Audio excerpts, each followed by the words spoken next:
certo?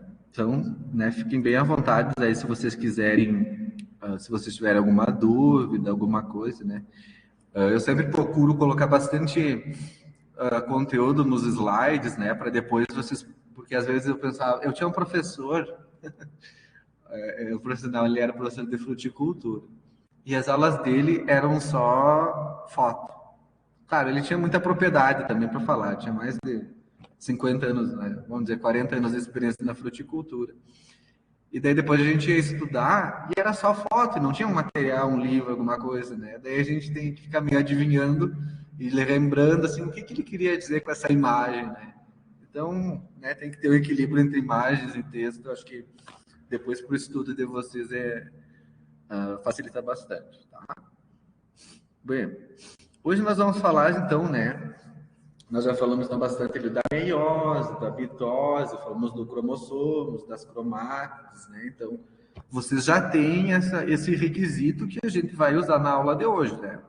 Tanto na de hoje, nas próximas aulas, né? Vocês veem que a gente está sempre, é um conteúdo que está sempre ligado à aula anterior, né? Tudo parece um processo, sabe?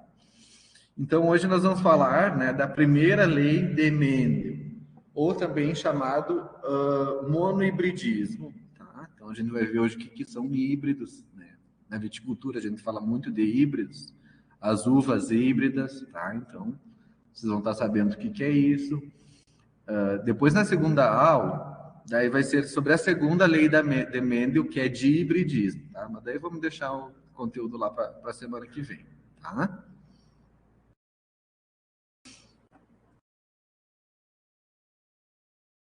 Bom, né? Então, as leis de Mendel, elas se referem à hereditariedade, né? Aos característicos que são passados da, dos parentais, né, ou dos pais, para a progenie, né, ou as gerações, os filhos, tá? Depois a gente vai uniformizar esses conceitos aí também, tá? Então, os primeiros estudos em relação à hereditariedade, né, e os primeiros estudos eles foram realizados por esse monge austríaco, né, Gregor Mendel. Antes eu tinha diversas suposições e teorias, né?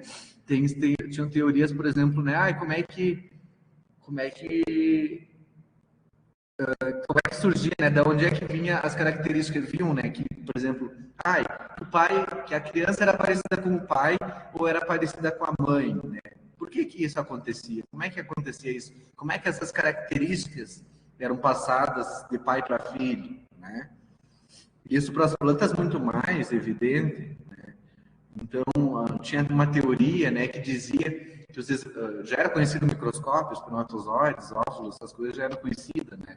Já tinha um microscópio na época. Então, eles diziam que o espermatozoide era uma pequena miniatura do pai, né? Então, que daí a mãe não teria nada a ver com esse processo, não foi isso que a gente viu nas aulas de genética, né? Metade das características vem do pai, metade vem da mãe, né? Então, teve uma série de teorias anteriores, né, que a gente acha bizarra hoje, mas que para a época, né, para o conhecimento científico que estava começando, era o que tinha, vamos dizer assim, tá? Mas a que teve mais sucesso e o que é algo que se aceita até hoje, então foi ali do monge, né, desse religioso, Gregor Mendel, certo? Né, então, que realizou pesquisa sobre hereditariedade em ervilhas, né? O nome científico da ervilha é Pisum sativa. Nesse jardim, no jardim lá, né? Então ele tinha o campo de experimentos dele lá, né? Jardim do Mosteiro nessa cidade austríaca, né? Que hoje pertence à República Tcheca. Né? Então isso lá foi lá na segunda metade do século XIX. Na época não existia o país República Tcheca, né? Tudo fazia parte do grande império, que é o Império Austro-Húngaro, né, que depois na Primeira Guerra Mundial, esse Império Austro-Húngaro foi extinto, né, então deu aí origem a diversos países, né, como a Áustria, a Hungria, a República Tcheca e alguns outros menores. Mas na época ele era considerado austríaco, né? Se fosse hoje ele já seria tcheco, no caso, né? E esse cara, né, o Mendel, né, ele sabia, né, ele era, como é que se chama a palavra? Polímata. Ele é um cara que entendia de diversos aspectos da ciência, né? Então, ele tinha uma formação em física, ele também era um naturalista. Naturalista, a história natural é o que o nome se dava antigamente a biologia, que seria hoje a biologia, né? Não tinha o curso de biologia, tinha a história natural, que tinha os naturalistas, então, né? O Darwin próprio era um naturalista, certo? Que estudavam a vida, né? Só que o naturalismo, além da parte que a gente conhece da biologia, eles também pegam uma parte de mineralogia também, que foi o que diferencia os naturalistas dos biólogos. Hoje eu acho que nem existe mais curso de história natural, não sei se... Eu sei que antigamente tinha, eu tinha um professor, inclusive, a coitada até ele já faleceu, ele já era bem velho. E ele não era ele era naturalista, ele tinha se formado em história natural, mas isso lá em, meu Deus, nem sei, 1950, 60 talvez. Certo? Então, o pessoal depois evoluiu para biologia, né? E além disso, então ele tinha conhecimentos de matemática, tinha conhecimentos ele era professor de física, certo? Então isso tudo ajudou ele na sorte, talvez, né? Não diria que fosse sorte, né? Nos experimentos que ele teve lá com a ervilha, né? Além disso, né? Além de tudo isso, ele era um religioso, né? Um monge, certo? Então, a gente vai ver que pesquisando durante a história aí, né? Diversos monges tiveram um papel bastante crucial na descoberta das coisas. Eu acho que aqui na área da viticultura e enologia, o exemplo mais famoso é o do Dom Pierre Perignon. Alguém sabe quem que foi o Dom Pierre Perignon?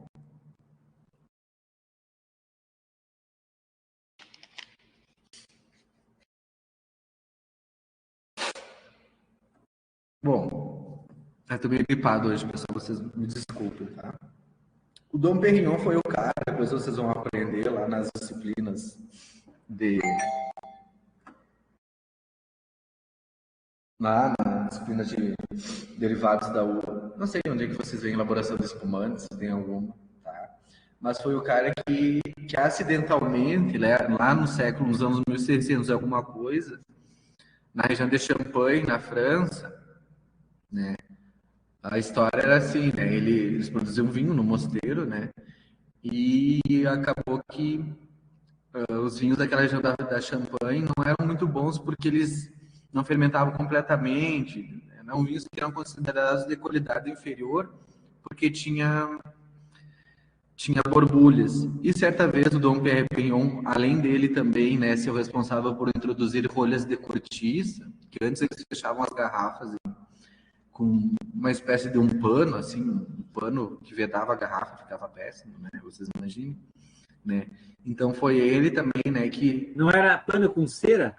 Pano com cera, isso, Isso, é. com sebo, acho que era até. É, Nem sei. sebo, né? Eu depois vi a cera, mas é pano com sebo, né? Isso. Então, né? Então, tu conhece a história do Dom Perignon aí, José? Foi, professor, que travou. Ah, desculpa. Me perguntou alguma coisa? A história do Dom Perignon, tu Não, não conhece? conheço. Não, eu sei por cima, só não. Eu também sei por cima, que é o que eu vou contar aqui, né? Mas daí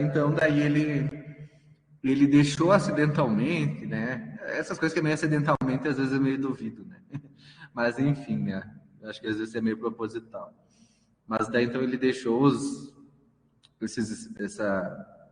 deixou mais tempo fermentando na garrafa, né? Daí, não, ele não havia deixado fermentar totalmente nos tanques, né? Ele estava ainda, não tinha acabado a fermentação e ele já em tanques, né? Nas pipas, né? Era tudo de madeira na época.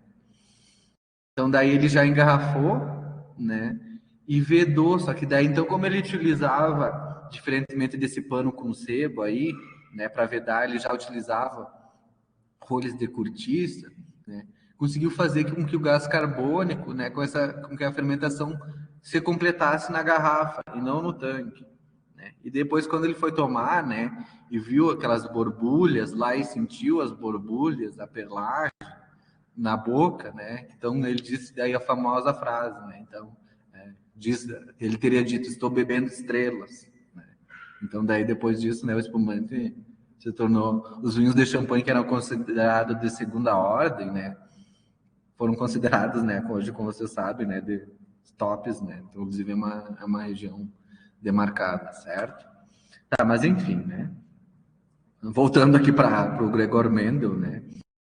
Então, daí, né, por esses. Mais ou menos é essa a história, tá? Depois, quando vocês forem aprender lá na parte de elaboração de espumantes, daí acho que vai ser contado da maneira mais correta, tá?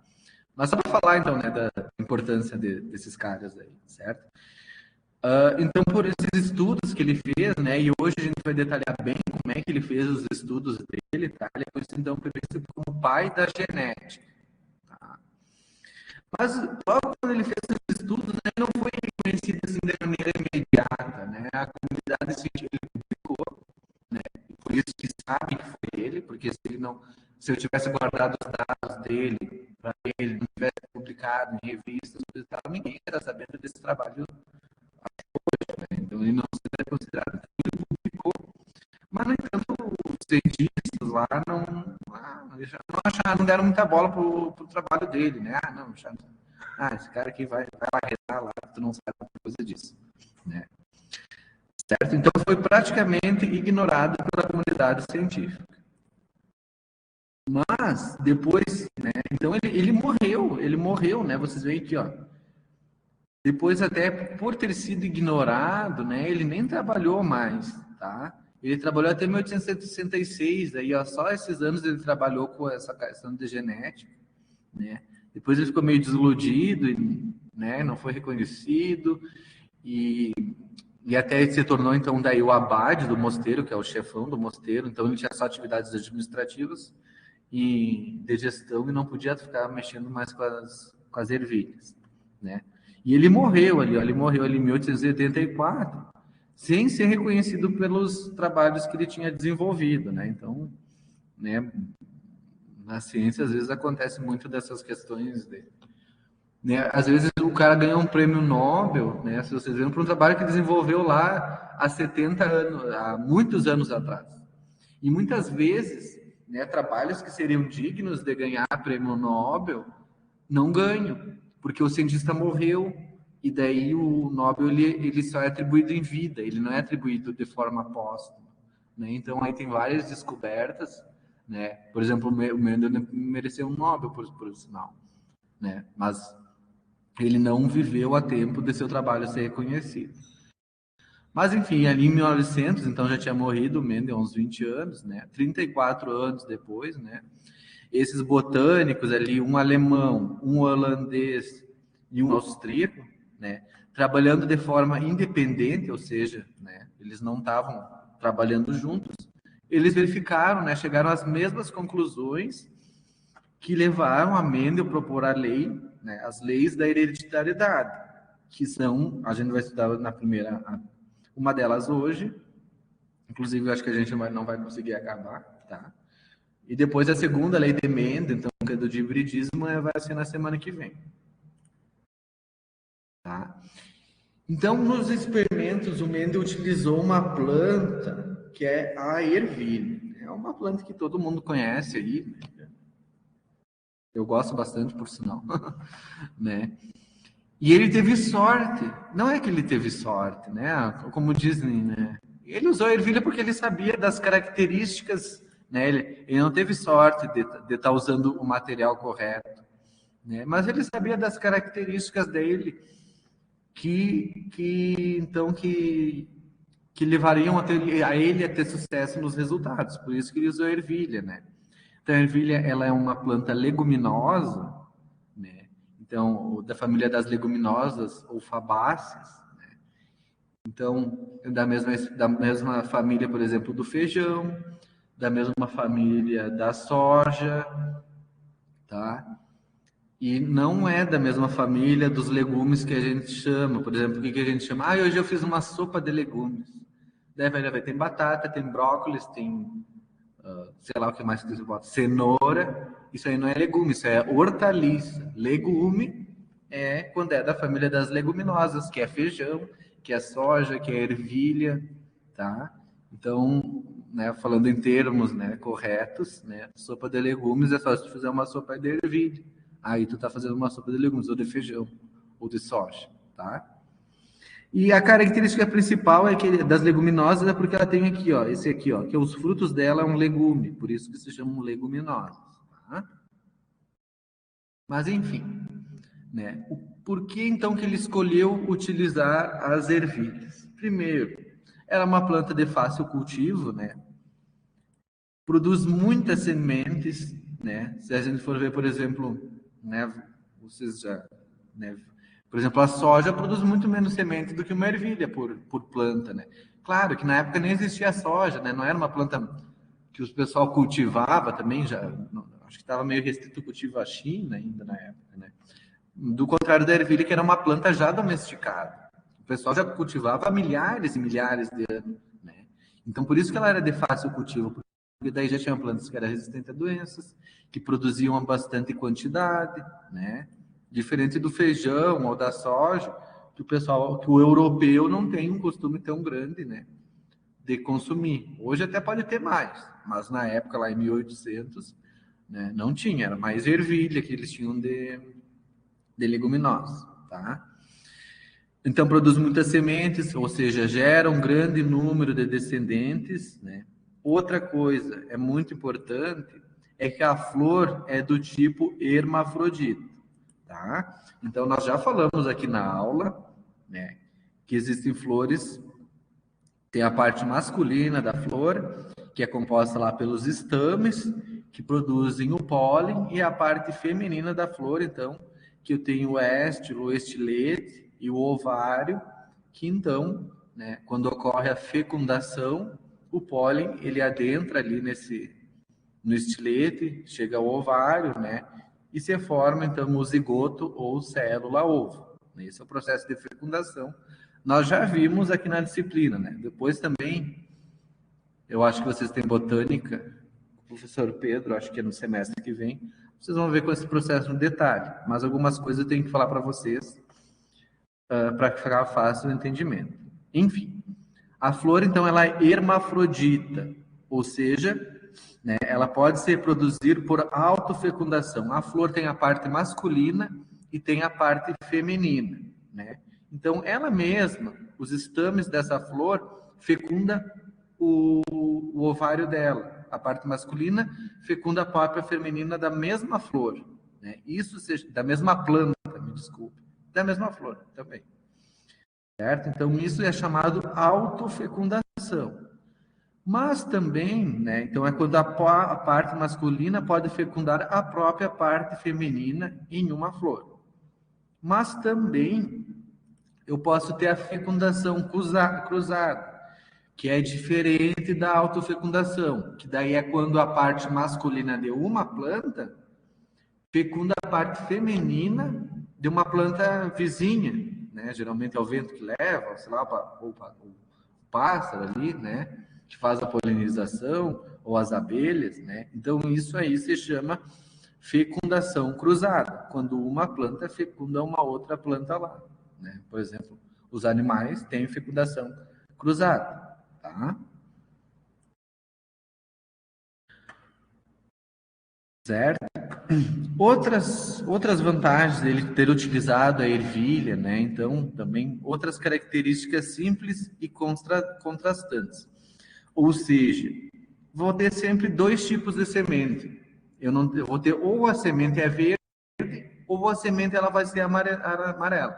Eu não tenho uma semente que seja marrom, ou que seja um verde claro, ou um verde, né? Ou é verde ou é amarelo, né? Então são características simples e contrastantes, né? Ou é 8 ou 80, né?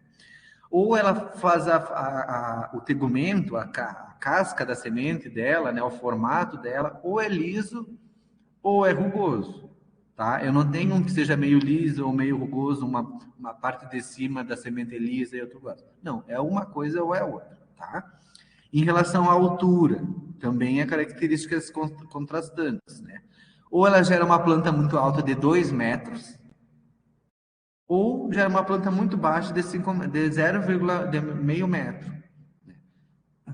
Ou é uma coisa ou outra. Pessoal, não sei, alguém já conhece uma planta de ervilha? Eu tenho aqui, Tem plantado aí, no e que cestinho também. tamanho que ela tem aí, José? Dá, 2 metros ou 0,5? não, dá um metro, metro e meio, mais ou menos, 1 metro. Exato. Porque o Né? que acontece?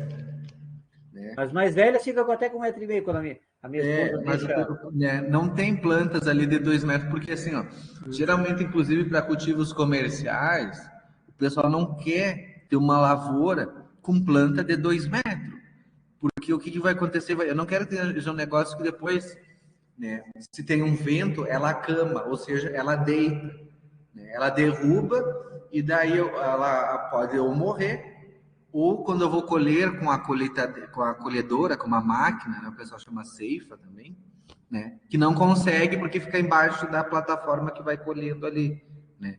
Então, hoje em dia, né, sobretudo as variedades comerciais, ela tem sempre 1,5 m. Mas na época tinha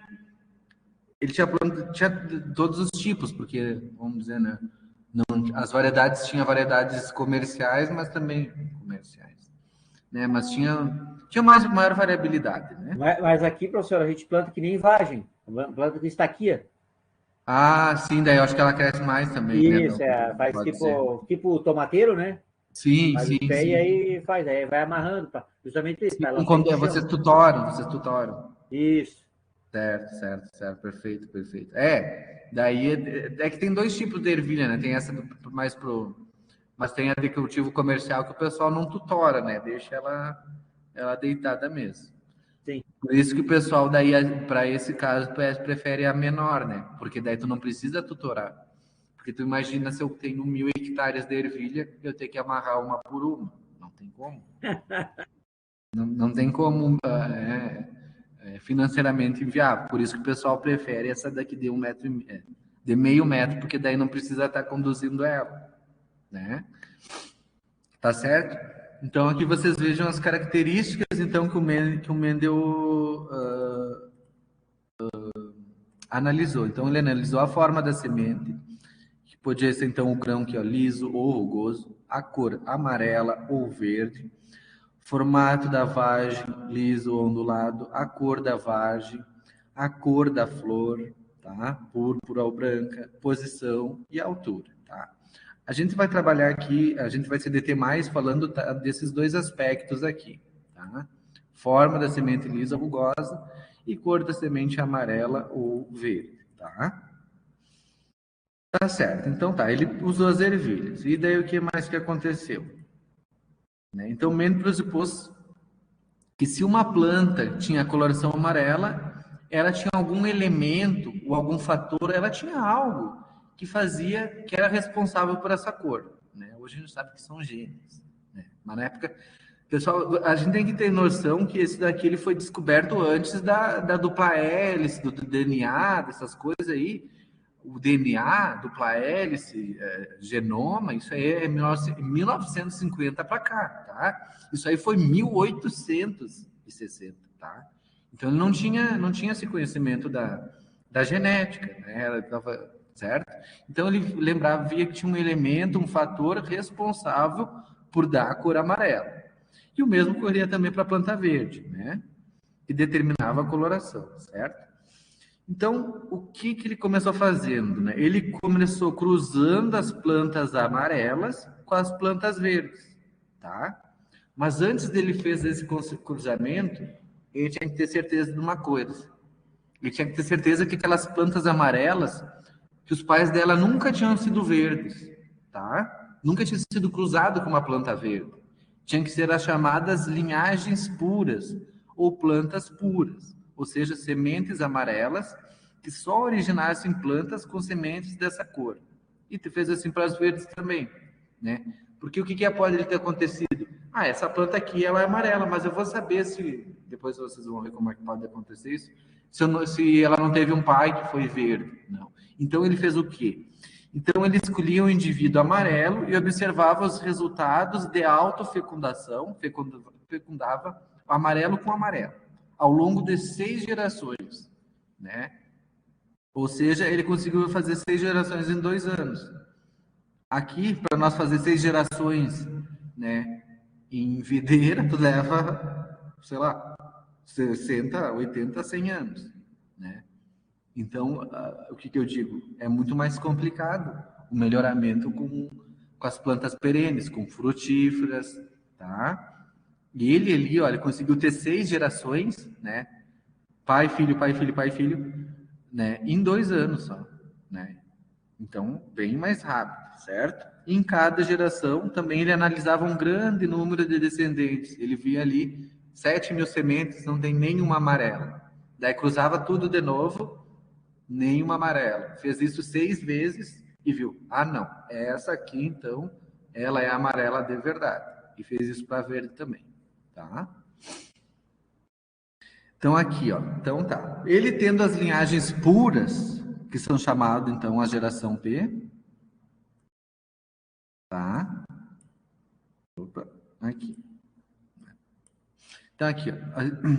Com as ervilhas puras, né, com essas linhagens puras de seis cruzamentos anteriores, né, Mendel, então, fez um cruzamento usando a parte masculina de uma planta de semente amarela e a feminina de uma planta de semente verde. Então, o que ele pegou, pessoal? Ele pegou o pólen, tá, da planta amarela e fecundou, fez a fecundação cruzada. Ele botou, então, o pólen dela aqui no pistilo, né, no ovário da planta de coloração verde, tá? E esse primeiro cruzamento, né, esse primeiro cruzamento ocorreu entre plantas, né, e hoje esses aqui a gente chama, né, na parte do melhoramento, que é a geração P, ou geração parental, tá? Pessoal, a gente vai falar muito nos próximos encontros de geração de parental e de F, tá? De filho, que é filho, tá? Então, tá, aqui, ó, ele cruzou uma planta amarela com uma planta verde, tranquilo? E o que saiu disso? O que essa planta amarela, né? O que a planta verde produziu? Será que produziu uma semente verde? Não. Por incrível que pareça, 100% das sementes produziu a planta lá que produzia verde. Como foi cruzado com o amarelo, produziu só amarelo e nenhuma verde, né? Então, ó, as sementes geradas após esse cruzamento formaram a F1, ou seja, a primeira geração, tá? Nesse caso, todas as ervilhas da F1 foram amarelas, né? Mendel chamou isso de híbridos, tá? Então aí, ó, pessoal, né? Aqui com a nossa disciplina de comparando com a viticultura, o que são as uvas híbridas? É uva que é resultado de um cruzamento entre 2 espécies ou entre 2 variedades, pode ser também entre 2 variedades, tá? Então, por exemplo, nós falamos das PIV. As PIV, ou PIWI, como o pessoal está dizendo aí, são híbridos, porque são cruzamento de 2 variedades diferentes, certo? Então, por isso que elas são chamadas híbridas. Pessoal, mas isso aqui é uma coisa natural, tá? Não tem nada de transgenia, né? Nada de coisa assim, tá? Né? Às vezes a palavra híbrido já... O que é isso, né? Já... Não, isso é coisa que não acontece na natureza, né? A própria Cabernet Sauvignon, ela é um híbrido entre a Cabernet Franc e a Sauvignon Blanc, que ocorreu naturalmente na natureza, sei lá em que ano que foi, tá? A Pinotage, né, lá da África do Sul, também é um híbrido entre a Pinot Noir e a Hermitage, que o pessoal, que a gente chama Hermitage de outro nome. Será que é Sauvignon Blanc? Não sei, agora vou ter que pesquisar até. Tá? Mas então tá, ele obteve o híbrido aí 100% de sementes amarelas em uma planta que produzia sementes verdes, né? Certo? E daí ele pensou ali, ele ficou pensando, mas e o que aconteceu com o fator da cor verde, né? Que a gente sabe que é gene, né? A cor verde desapareceu? Que estranho, como assim? Se o pai era de uma cor e a mãe era de outra cor, não deveria nascer um pouco de cada cor, né? Daí o que ele fez, pessoal? Ele fez uma autofecundação, ou seja, Mendel realizou a autofecundação desses híbridos, ou seja, né, tudo semente amarela. Eu vou cruzar agora todos esses amarelos aí, vamos ver o que vai dar, né? Dando origem à segunda geração ou à geração F2. E para surpresa dele, né, ele pensou, agora eu vou cruzar tudo amarelo ali, vou cruzar só os amarelos. O que aconteceu? Saiu 75% de semente amarela, mas saiu 25% de semente verde. Então, né, tá acontecendo algo aí estranho, né? Porque pela lógica, né, deveria ser tudo amarelo, né? Então, a contagem das ervilhas realizou que 75%, ou seja, 3/4 das sementes amarelas, e 25% das verdes. Ou seja, uma proporção de 3 amarelas para uma verde, que a gente vai ver muito essa proporção. Daí tem ali, inclusive, a proporção exata aí que ele fez aí nas sementes que ele encontrou, certo? Então, daí, né, ele ficou intrigado, né? O que está acontecendo, né? Então, ele concluiu que o fator para a cor verde, lá na geração F1, não tinha sido destruído. Ele apenas não estava se manifestando. Mas ele estava na genética das sementes de cor verde, de cor amarela, desculpa. Então, ele continuava presente, mas não tinha sido expresso. Tá? Então, com base nisso, ele considerou dominante a característica de ervilha amarela e recessiva a característica verde, porque o amarelo que apareceu na segunda geração, na F1 no caso, né? E a verde só apareceu na F2 e em menor proporção, tá? E também daí o Mendel, né, viu isso e constatou também que havia que para diversas características que ele tinha separado ali, né, isso servia, não era só para cor, né? Ele serviu para todas as características dele. Então, ali, ó, as características da primeira coluna, então, são as características dominantes, e as características da segunda coluna são as características recessivas, tá? Então, ele viu ali, ó, o que saía na F1. Ele cruzava esse com esse com esse com esse. Na F1 saía tudo isso aqui, né? Então, saía a semente lisa, amarela, lisa, a forma lisa da vagem, tá? A altura, 2 metros de altura, né? Certo? Era tudo isso que saía na F1, que são as características dominantes para ervilha, tá? E depois lá na F2, ele vê que o quê? Que saía 2/3 saía de características dominantes e 1/3 saía de características recessivas, certo? Entendido então o que é dominante e recessivo? Tranquilo, né? Tô sendo bem, Sim, né, professor. Oi, tranquilo? Tá. Então, ó, isso serviu para todos os caracteres que ele estudou aí, certo? Né? Nas ervilhas, né? Apresentados semelhantes, né? Então, a geração F1 sempre resultando de 2 indivíduos puros, um dominante e um recessivo, né? A F1 sempre vai ter a característica dominante, sempre vai ser amarela, sempre vai ser aqui, ó, sempre vai ter essas características. E já na F2, né, proporção média de 3 dominantes para um recessivo, tá? Então, cada organismo, né, ele viu que cada organismo possui 2 fatores responsáveis pelo aparecimento da determinada característica, tá? Por enquanto tá fácil, na aula que vem vocês vão ver que isso aí vai complicar, tá? Que daí é de hibridismo, tá?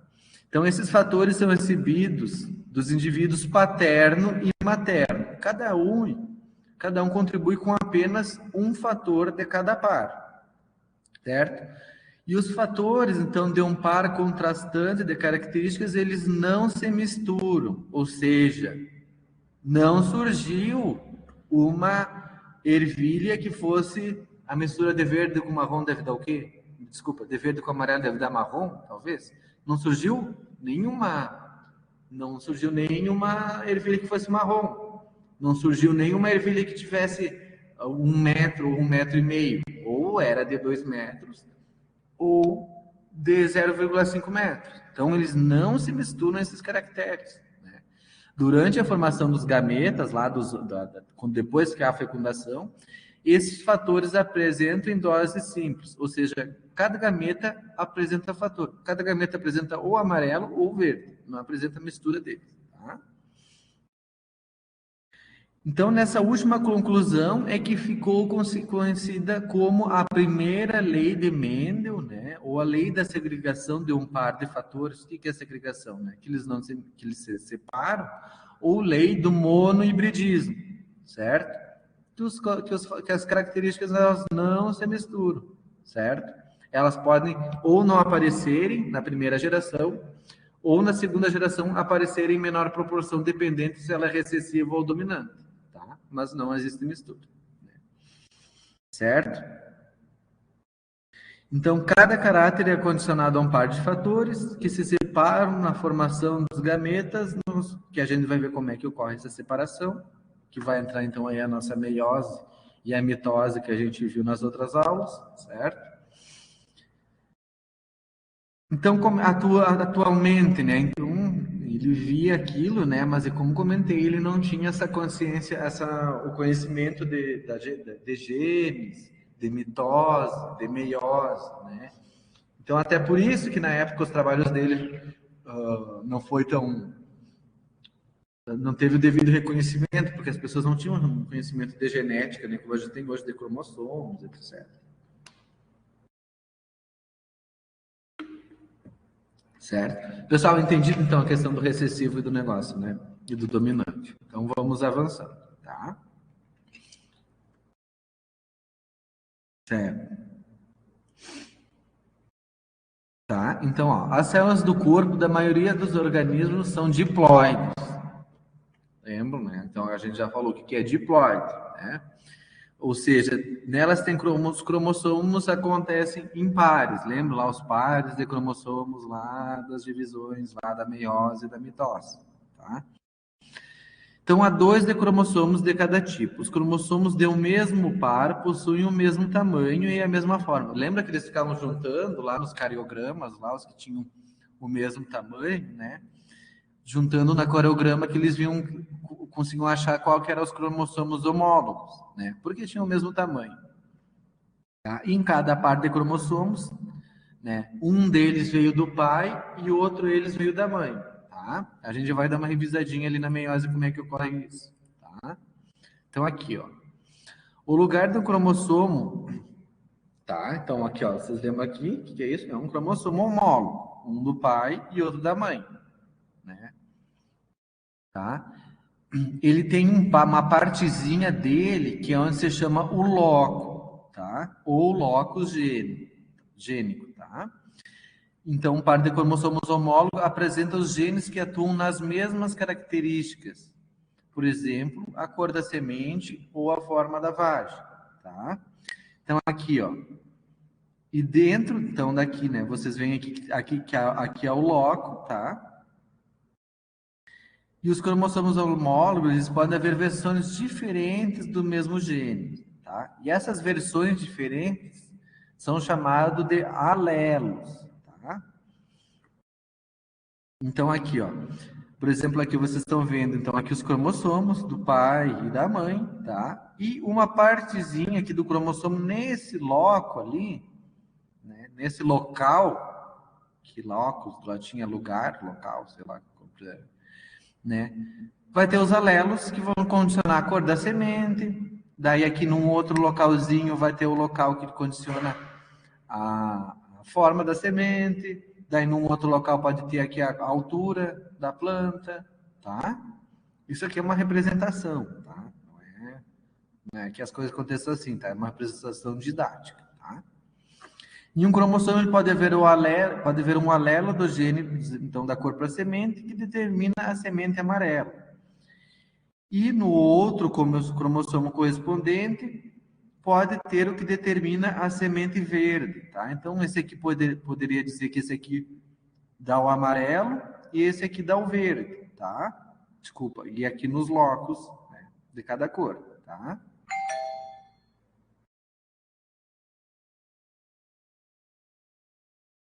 Certo? Então, aqui, ó, na ervilha existem 7 pares de cromossomos homólogos, né? Essa é uma questão de curiosidade só. E um desses pares, né, é que vai determinar a forma da semente. Ou seja, um determina o alelo que tem o caráter liso, né? Então, agora falando já da forma da semente, um tem o que determina o caráter liso e o outro tem o que determina o caráter enrugado ou rugoso. Daí, o pessoal, agora a gente vai começar a falar lá dos azinho, azinho, vezão, vezinho. Vocês lembram disso da genética? Então, a gente vai começar a falar dessas coisas aí, tá? Mas vamos por partes. Por que aqui está o R? Rzinho, Rzão e Rzinho, Vzinho e Vzão. Porque sempre, por convenção, daí, sempre usamos a letra inicial do caráter recessivo, né, para denominar os alelos. Então, vocês lembram lá, entre o amarelo e o verde, quem que era o recessivo? Que não estava presente na F1, era o verde, né? E que depois só teve 25% dele na F2. Então, por isso que a gente usa Vzinho e Vzão. A mesma forma, o mesmo serve para o liso e para o rugoso. Lembrem que o liso era o dominante e o rugoso o recessivo. Então, por isso que a gente vai usar o Rzinho, o Rzão, que vem de rugoso. Porque usamos sempre a letra inicial do caráter recessivo para denominar. Depois, quando a gente fizer lá o pessoal chama de chiqueirinho, né? Mas o nome certo é diagrama de Pinet, né? Daí a gente vai começar a usar essas letras aí, tá? Tá, então sempre se usa para letra. Agora, para saber se é Vzinho ou Vzão. A gente já descobriu que tem que usar V, porque vem da cor verde, que é o recessivo, tá? Agora, para saber se é Vzinho ou Vzão. Eu vou falar Vzinho e Vzão, tá? Mas é V maiúsculo e V minúsculo, tá? Então, daí o que é, né? O alelo responsável pela cor dominante é indicado pela letra maiúscula Vzão, enquanto que a cor recessiva, desculpa, o caráter recessivo é pela minúscula, que é o Vzinho, tá? Então, por exemplo, aqui vocês têm o caráter dominante, tá? E o recessivo, tá? Aqui também o dominante e o recessivo, certo?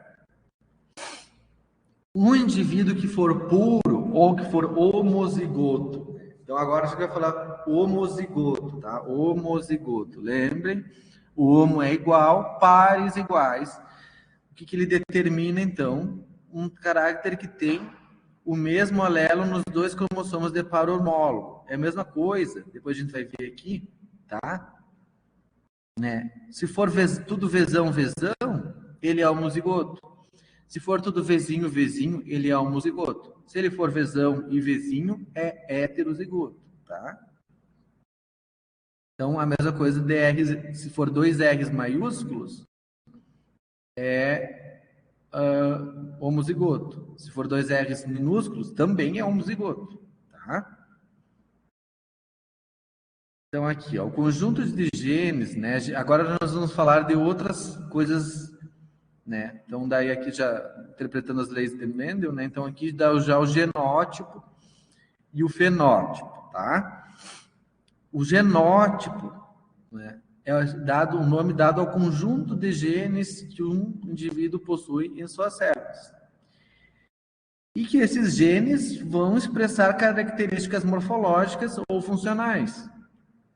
Qual que é a característica morfológica que a gente está estudando aqui nas ervilhas? O que é? Qual característica morfológica que é? O Mendel estudou várias lá, me digam duas aí que a gente está vendo mais.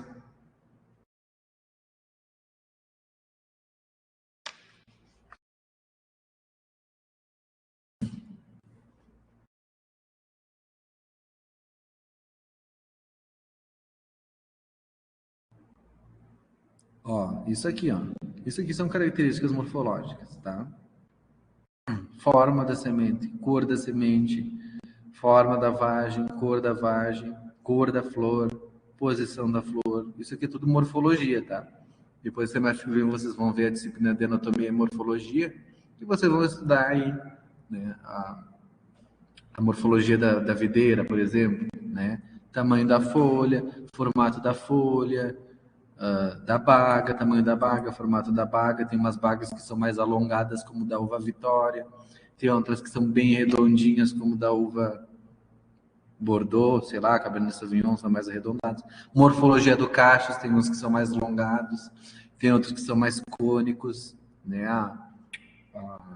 Tinha uma variedade que se chama Herbemont, que é um cacho bem alongado.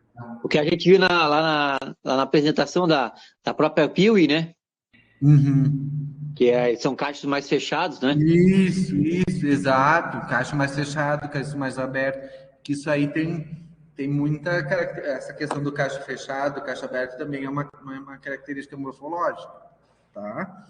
Então, inclusive não é muito interessante o cacho muito fechado, né? Porque ele acumula umidade ali, doenças, né? Então a gente no melhoramento eu gostaria que fosse um cacho mais aberto, né? Que daí tem uma circulação maior de ar, menor umidade. O que eu ia falando? Me esqueci. Bom, mas enfim, né? Então são. Ah, tá. Inclusive, né, na área da viticultura, né, o pessoal eles conseguem identificar, né? Daí o pessoal que estuda isso, que são os ampelógrafos, né? Tem a chamada ampelografia. Então o pessoal ele consegue identificar a variedade só ali pelo vendo o formato da folha, vendo o formato do cacho, não precisa nem ter cacho. Só com o formato da folha ali, né? Com as características da folha, se a folha é mais grossa, se a folha é serrilhada ao redor, se a folha é mais inteira ou ela é recortada, né? Ele já consegue identificar que variedade de uva que é, né? Então, é uma área Foi assim que eles descobriram a Cabernet no Chile, né? Exatamente. Que ela O era classificada ampelógrafo, como uma outra uva, né? Merlot chilena, era chamada Isso. Merlot chilena. Merlot chileno, é. É. E daí o pessoal achava que era. Desculpa. O pessoal cultivava como Merlot chilena, né? Chilean Merlot. E viram que não tinha, que era diferente, né? Era um pouco mais tardia, né? As características produtivas eram diferentes. E muito pior, né? O vinho muito mais contrastante, né? Então daí que veio lá o ampelógrafo francês, né? Então isso aí também foi por acaso, né? Ele foi num congresso no Chile, que tinha um congresso de viticultura, e ele viu que aquela Merlot chilena, né? Quis conhecer, o que é isso aqui, né? E viu que não, mas isso aqui não é Merlot, né? Daí então ele foi lá buscar nos catálogos, né? Catálogos antigos lá do século XIX, que já tinha essa ampelografia descrita, e viu, não, pegou a folha, né? Eu estou fazendo aqui uma representação, né? Não sei se foi realmente assim, mas ele viu que aquela planta ali não era Merlot, que era uma outra uva, que eles acreditavam que quando teve lá a grande peste de filoxera na Europa em 1860, né, eles achavam que essa Carmener, que a uva, tinha sido perdida, né? Tinha sido perdida, que a filoxera tinha... Porque a filoxera ela acabou com metade dos vinhedos da Europa, aproximadamente metade, 40% até 50%. Então teve muita variedade que o pessoal não conseguiu guardar, né? Naquela época também não tinha essa preocupação assim. Então eles achavam que tinha sido perdida a Carmener.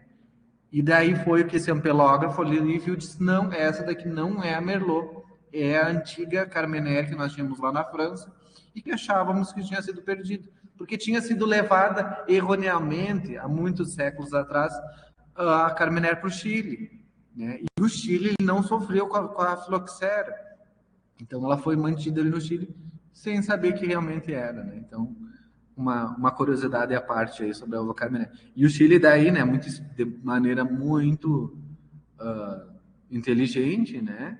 Aí investiu na Carmener, né? Então isso foi no ano de 1994 que foi descoberto que era Carmener. Em 96 eles já estavam lançando aí o primeiro varietal de Carmener, né? E hoje é a uva ali dos chilenos, é emblemática, né?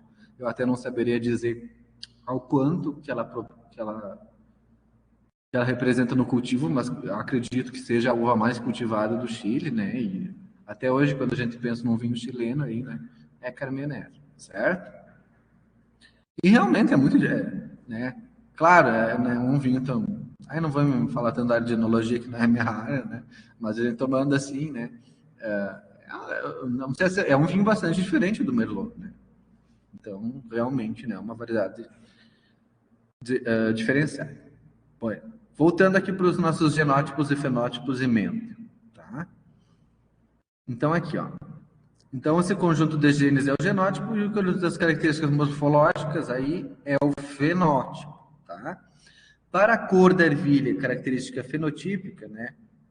Pode apresentar dois alelos V no par de homólogo, né? E seus genótipos, se ela apresenta dois alelos V, ela será VV. E ela será, então, homozigótico, né? E o fenótipo será de ervilha amarela. Se apresentar dois alelos V minúsculo, né? Ou seja, o genótipo V minúsculo, dois vezes minúsculos, o fenótipo será verde, tá? E se apresenta um V maiúsculo e um V minúsculo, vocês já sabendo, então o genótipo vai ser V maiúsculo, V minúsculo, Vzinho, Vzão. Como é que vai ser o fenótipo da ervilha? Que característica morfológica ela vai ter? Comentando que a gente já comentou no semestre passado, que eu comentei agora há pouco, né? Ela vai ter cor amarela, uma vez, e lembrando que o amarelo é dominante, né? Então, vai sobressair, né, o amarelo, certo? Depois a gente vai ver as proporções, né, que na verdade é de 1:3. Por isso, por exemplo, né, nos humanos, características dominantes, né? O olho escuro ele é dominante sobre o olho verde ou vermelho, verde ou azul, o olho castanho, né? Por isso que né, quando se casa, tipo, quando os pais um tem o olho escuro e o outro verde, tem 75%, né, de chances ali de ser de olho escuro, tá? Certo? Então, o alelo dominante é aquele que tem efeito manifestado da mesma forma, tanto homozigoto quanto heterozigoto, tá? Então, as ervilhas que forem dois vezes maiúsculos ou dois vezes minúsculos, elas são chamadas homozigotas, tá? No caso aqui, elas podem ser amarelas ou pode ser verde. Já na ervilha que foi o híbrido, né, ela então é um V maiúsculo, um V minúsculo, ela vai ser heterozigota e vai ser obrigatoriamente, né, a amarela. Foi isso que a gente falou aqui, então, certo? Então, aqui, ó, né? Então, indivíduos com fenótipos dominantes para determinada característica pode ser, quando dominante, ele pode ser homozigoto ou heterozigoto. Ó, aqui, ó, homozigoto, heterozigoto. Né? Isso aqui para a cor da ervilha, né? Aqui para o tipo, né, para semente lisa ou rugosa, né? Então, aqui, ó, por que saiu aqui quando é heterozigoto, por que saiu amarela? Porque ela é dominante, é amarela. A mesma coisa para o rugoso. O liso, ele é dominante sobre o rugoso. Então, quando tiver o homozigoto, né, quando tiver homozigoto, ele pode ser ou liso, ou rugoso. Já quando for heterozigoto, sempre vai expressar a característica do dominante, tá? Bueno, então agora a separação dos cromossomos homólogos, né? Então a maioria dos organismos possui pares de cromossomos em suas células, ou seja, eles são diploides. Os gametas, o que é os gametas? Né? O gameta masculino e feminino lá, né? O pólen, né? E os ovos e os ovários lá, né? A parte feminina, né? No entanto, são células haploides. A gente já viu isso aqui na disciplina, né? São um N. Como é que acontece isso? Né? Pela meiose, já vimos também isso aí, né? Ou seja, cada gameta possui apenas um cromossomo de cada par de homólogos. Né? E essa redução, então, ocorre na meiose, como a gente já viu o processo lá na última aula foi a visita, né? Então, na penúltima aula, certo? Então, na meiose, os cromossomos homólogos se separam e no final da divisão da meiose, cada gameta receberá apenas um alelo de cada par. Tá? Então, é isso que está descrito aqui nesse esquema, tá? Então, no início da meiose aqui, né, vou ter o quê? Os cromossomos, eles estão duplicados, tá? Vou ter o V dominante e o recessivo, o Vzão e o Vzinho. Ocorre a duplicação desses cromossomos, eu vou ter 2 Vzão e 2 Vzinhos, tá? Formado por 2 cromátides. Lembra que são cada um desses palitinhos aqui, tá? Os cromossomos homólogos, então, eles vão se emparelhar aqui na região equatorial da célula, lembram disso, né? A gente já viu isso aqui, tá? Né? Após duplicados, e de origem paterna fica alinhado com seu homólogo de origem materna. Então, por exemplo, aqui está o paterno e aqui está o materno. Tá? Então, aqui na metáfase 1, né? Depois aqui o que acontece? Né? Ocorre a separação dos homólogos. Ou seja, o que acontece? Vem um pouco do pai para essa célula e um pouco do pai e da mãe para essa célula e do pai e da mãe para essa outra célula ali na telófase 2. Ou seja, ocorre a separação dos homólogos. Né? E é aí, então, que a gente tem, né, a segregação, né, entre os genes, uma mistura entre os genes paternos e maternos, certo? Na segunda divisão da meiose, que é a metáfase 1, né, os cromossomos, eles se duplicam, né, os cromossomos duplicados aqui, eles aliam-se novamente na região mediana, na região equatorial, tá? E as cromátides, elas vão se separando, então, aqui, né? Indo cada uma, então, por cada lado da célula. Lembra que tem os fusos que começam a puxar essas cromátides, né? E forma-se, então, separação das cromátides aqui, né? E forma-se novamente outra citocinese ali, outra divisão celular, né? Resultando em 4 células, cada uma com cromossomo simples de cada par dos homólogos lá, né? E vocês observam, então, que no final dessa meiose, então, aqui, né, formam-se, desse processo, formam-se células com apenas um desses alelos, tá? Então, daí eu vou ter aqui, ó, 4 células, sendo que 2 vão ser V maiúsculo e 2 vão ser V minúsculo, tá? Nesse processo de meiose, tá? Depois, pessoal, então aqui, ó. Então isso aqui é antes de ocorrer a fecundação, tá? Antes de ocorrer a divisão entre os, tá? Agora, dando sequência, né? O que acontece? Então, a união dos gametas masculinos e femininos que produz a célula ovo ou o zigoto, né, restaura o número diploide de cromossomos, tá? Então, o que acontece? Aqui eu vou ter agora já imaginando em plantas, né? Eu vou ter aqui as ervilhas de coloração amarelas de coloração dominante e as ervilhas de coloração verde, ou seja, recessiva. Vai acontecer a meiose, né? Ou seja, células que eram diploides vão se tornar haploides pelo processo que nós vimos ali na lâmina anterior, tá? Daí eu vou ter então aqui o gameta masculino e o gameta feminino, certo? Na fecundação, então, vai ocorrer o quê? Vai ocorrer a formação do zigoto da célula ou célula-ovo. Que então daí eu vou ter o indivíduo que é heterozigoto, certo? Vai ser Vzão e Vzinho, né? E qual que é a característica que ele vai expressar? Vai expressar a característica que foi dominante, ou seja, a característica amarela, certo? Do genitor masculino, tá? Certo? Então, em cada par de cromossomos homólogos desse zigoto, um dos cromossomos sempre vai ser igual ao pai e outro da mãe. Consequentemente, isso também ocorre com os pares de alelos, tá? E por meio das mitoses, que produzem células idênticas, né? Então, lembrando que o que causa variabilidade genética é a meiose, né? Que é a mistura depois dos cromossomos entre o pai e a mãe. Depois, lá na mitose, ela só vai reproduzindo células idênticas, né? Já vai sempre reproduzindo a mesma genética, né? Não tem alteração genética, certo?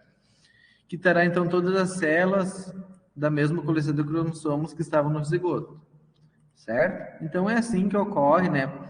A nível celular, aquilo que eu estava explicando a nível celular e a nível de plantas, aquilo que eu estava explicando no início da aula, como é que surgiram plantas do cruzamento, né? Como é que na célula ocorre isso? Plantas amarelas e plantas verdes, originando que plantas amarelas, né, por causa do caractere dominante, que seria o amarelo, certo? Porém, lembrando que essas aqui são homozigotas e aqui eu vou gerar um heterozigoto. Se eu cruzar essa planta com ela mesma, o que a gente vai ter? 75% de plantas amarelas e 25% de plantas verdes, de ervilhas verdes, tá? Pessoal, ficou alguma dúvida, alguma questão que vocês não entenderam, alguma uma consideração? Ô, professor, trazendo isso para a uva, né? Tá.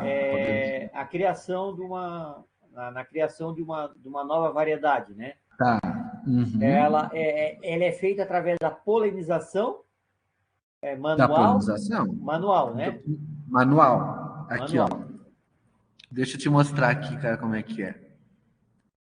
Lá no primeiro slide. Aqui, ó. Aqui, ó. Esse senhor aqui, ó, ele está fazendo um cruzamento artificial que a gente faz no melhoramento. Sim. A gente não, porque não trabalha com isso. Mas que é feito aqui, ó. Deve que ele pegou aqui, ó. Vamos dizer que ele está trabalhando com vamos dizer que ele está trabalhando com uma uva de cor, já que ele está falando de cor aí, né? Com uma variedade de coloração da baga tinta, sim, película tinta, e outra com a película branca, tá? O que ele fez? Essa daqui, vamos supor que é uma videira de coloração tinta. Não, branco, tanto faz. Né? Então ele pegou o pólen da tinta, né? Pegou o pólen lá da tinta e colocou aqui na flor da branca, tá? Só que daí ele tirou toda a parte masculina que tinha da flor branca para ela não se autopolinizar.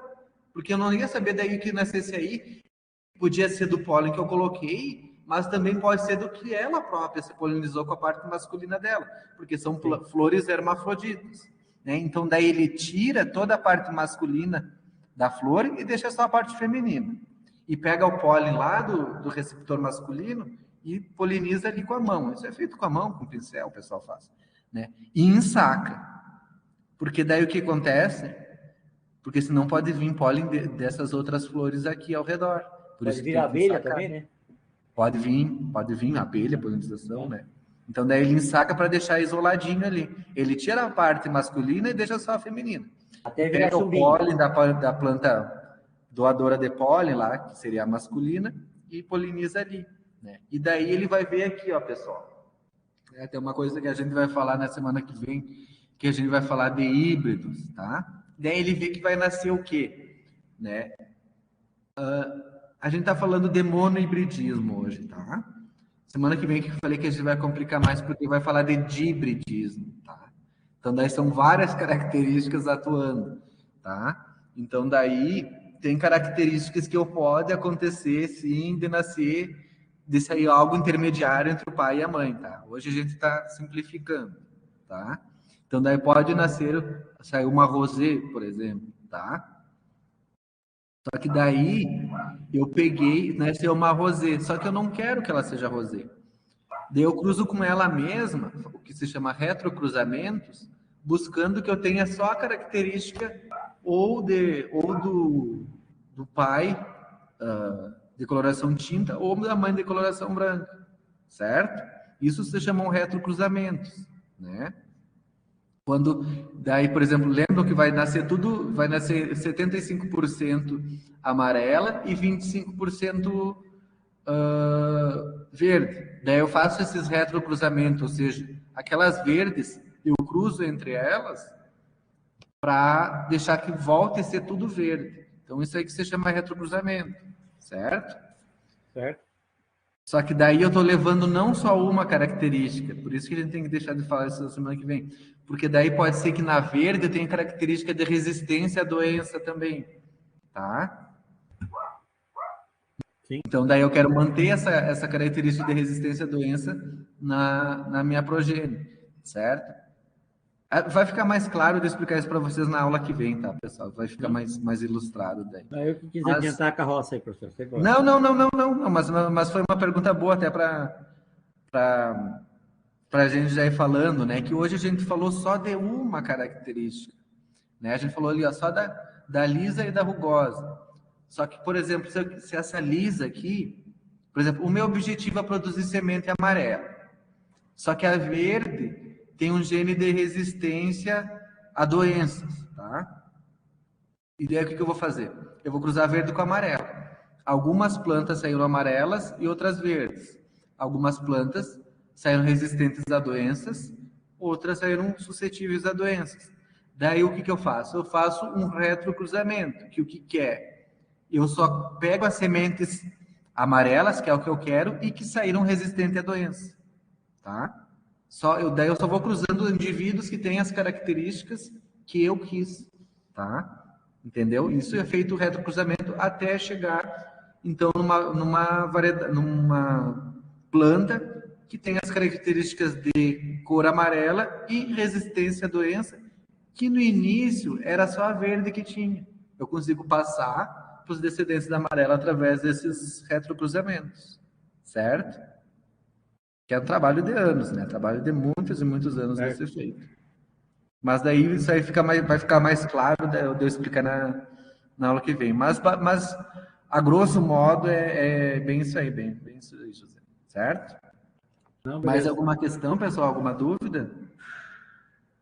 Tudo tranquilo? Na minha parte, tudo ok. Tá certo, então. Então tá bom, então desejo a vocês leiam bastante esse material, e dêem uma lida pelo menos, né? Acho que está bem ilustrado e também bastante para vocês lerem ali, né? Meia horinha consegue ler tudo, certo? E desejo então um bom feriado a vocês. Não sei quem que vai ir na festa do Pinhão aí, se forem aproveitem, né? Isso começou semana passada, acho que foi, né? Foi, na semana passada. Mas eu acho que o pessoal vai mais nesse final de semana. Professor, o senhor falou das uvas do Chile, né? A uva mais plantada no Chile é a Cabernet Sauvignon. Mais do que a Cabernet.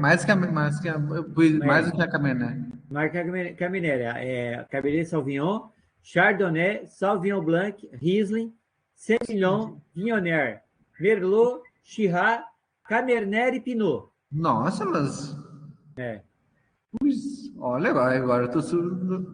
Deixa eu só terminar.